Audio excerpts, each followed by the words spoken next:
মাত্র 5 মিনিটে কিন্তু খুব সহজে এই টিফিনগুলো বানিয়ে নিতে পারেন সকালের জলখাবার হিসেবে, এমনকি ডিনারে। তো নমস্কার বন্ধুরা, মনীষা রান্নাঘরে সবাইকে স্বাগত। প্রতিদিনের মতো চলে এলাম আবারও একটা রেসিপি নিয়ে, আশা করি আপনাদের বেশ ভালো লাগবে।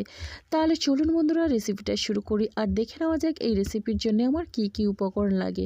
তো প্রথমে একটা মিক্সিং জারের মধ্যে এখানে দিয়ে দিচ্ছি মাঝারি সাইজের বাটিতে 1 বাটি পরিমাণে সুজি। তো বন্ধুরা, এখানে সুজি দেওয়ার পরে এখানে মিডিয়াম সাইজের একটা আলু খোসা ছাড়িয়ে বেশ ভালোভাবে ধুয়ে কিন্তু ডুমো ডুমো করে কেটে আমি এখানে দিয়ে দিলাম। আর এখানে আমি দিয়ে দিচ্ছি টক দই। এখানে ছোট চামচের 3 থেকে 4 চামচের মতো আমি টক দই দিলাম। দইয়ের পরিমাণটা আমার অনেকটা কম, যেহেতু এই দইটা অনেকটা টক আছে। তো বন্ধুরা, এরপরে আমি এখানে দিয়ে দিচ্ছি, দেখুন সুজি যেই বাটিতে নিয়েছিলাম সেই বাটির 1 বাটি পরিমাণে জল। এবার আমি এখানে বেশ ভালোভাবে কিন্তু মিশিয়ে নিচ্ছি। তবে যদি আপনাদের এই দইটা একটু টক কম হয় তাহলে কিন্তু দইয়ের পরিমাণটা বাড়িয়ে নিতে পারেন সুজির পরিমাণ অনুযায়ী। তো বন্ধুরা দেখুন, আমি কিন্তু এর একটা পেস্ট তৈরি করে নিয়েছি।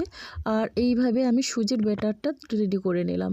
এটা কিন্তু বেশি আমি ঘন করিনি, আবার বেশি পাতলাও রাখিনি। এই ব্যাটারের মধ্যে এখন আমি দিয়ে দিচ্ছি বড় সাইজের একটা পেঁয়াজ কুচি আর দিয়ে দিচ্ছি 2টো কাঁচা লঙ্কা কুচি। তো বন্ধুরা, এরপরে আমি এখানে দিয়ে দিচ্ছি গাজর কুচি। তো গাজরটা একটা ছোট সাইজের গাজর এইভাবে কুচি করে নিয়েছি। আর একটা ছোট সাইজের টমেটোর অর্ধেকটা পরিমাণে আমি কুচি করে দিয়ে দিয়েছি। এবার ধনেপাতা কুচি দিলাম, আর এটা কিন্তু বিলেতি ধনেপাতা কুচি। তো বন্ধুরা, এখন আমি এখানে দিয়ে দিচ্ছি 1/2 চামচ পরিমাণে গোটা সাদা জিরে। আর এখন আমি সাদা জিরে দেওয়ার পরে দিয়ে দিচ্ছি এখানে ভাজা মশলা। তো যার মধ্যে আছে এখানে জিরে, ধনে, মৌরি। আর এখন আমি এই ভাজা মশলা দেওয়ার পরে দিয়ে দিচ্ছি চিলি ফ্লেক্স। একটু ঝাল ঝাল হলে বেশ ভালো লাগবে। তবে আপনারা যদি ঝাল বেশি পছন্দ না করেন, ঝাল নাও দিতে পারেন, আর পরিমাণটা কমিয়ে নেবেন। তো এরপরে আমি এখানে গরম মশলা গুঁড়ো দিলাম। তো এখন আমি এখানে দিয়ে দিচ্ছি সবশেষে স্বাদ অনুসারে লবণ। এখানে কিন্তু আমি এই লবণটা দেওয়ার পরে বেশ ভালোভাবে সব কিছু সুন্দরভাবে মিশিয়ে নিচ্ছি। আর এটা কিন্তু যত ভালোভাবে মেশানো হবে এই টিফিনগুলো কিন্তু খেতে বেশ ভালো লাগবে। তো বন্ধুরা, রেসিপিটি ভালো লাগলে লাইক, শেয়ার, কমেন্ট এবং সাবস্ক্রাইব করে আমার পাশে থাকবেন। আর অবশ্যই একটা মিষ্টি কমেন্ট করবেন। আপনাদের একটা মিষ্টি কমেন্ট কিন্তু আমাকে অনেকটা উৎসাহ দেয় নতুন নতুন রেসিপি বানানোর জন্য। আর আপনাদের এই কমেন্টগুলো কিন্তু পড়তে আমার বেশ ভালো লাগে। আপনারা কোথা থেকে কিন্তু এই কমেন্টগুলো করছেন, দেখছেন আমার ভিডিওগুলো, অবশ্যই লিখে জানাবেন। তো বন্ধুরা দেখুন, এরপরে কিন্তু এইভাবে আমি মিশিয়ে নিচ্ছি। আর এই মেশানোর পরে কিন্তু এখানে কোনো রকমে আমি জলের ব্যবহার করব না।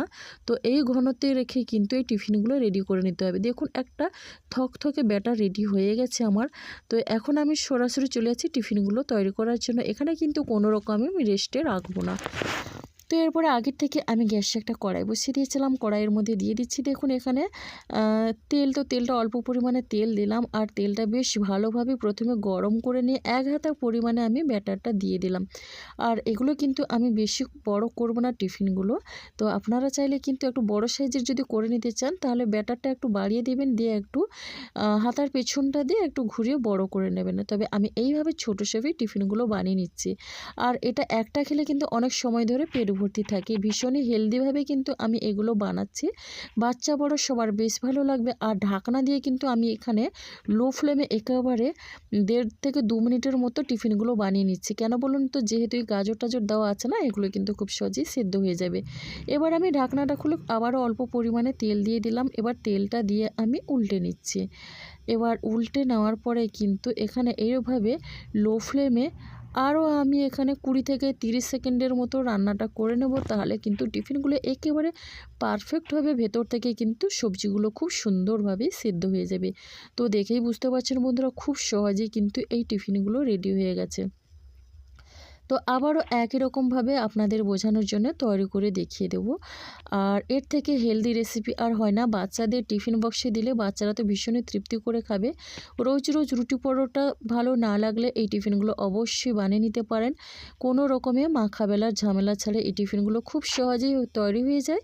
যে কেউ কিন্তু একবার দেখার পরে বানিয়ে নিতে পারবে। আর অফিসে লাঞ্চ বক্সে দিলে বেশ ভালো লাগবে। আর কি বলুন তো, যখন রুটি পরোটা খেতে ভালো না লাগে তাহলে কিন্তু খুব সহজেই মাখা বেলার ঝামেলা ছাড়াই কিন্তু এই টিফিনগুলো বানিয়ে নিতে পারেন। মাত্র কয়েক মিনিটের মধ্যেই কিন্তু রেডি হয়ে যায় এই টিফিনগুলো।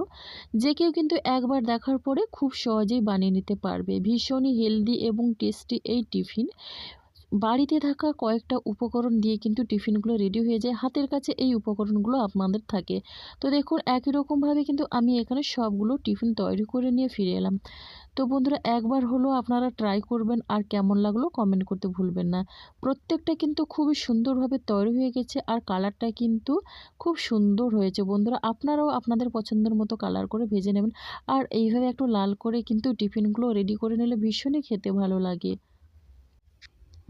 সকালে জলখাবারে এমনকি অফিস, স্কুল, টিফিন বক্সে কি বানাবেন রোজ রোজ খুঁজে পাচ্ছেন না।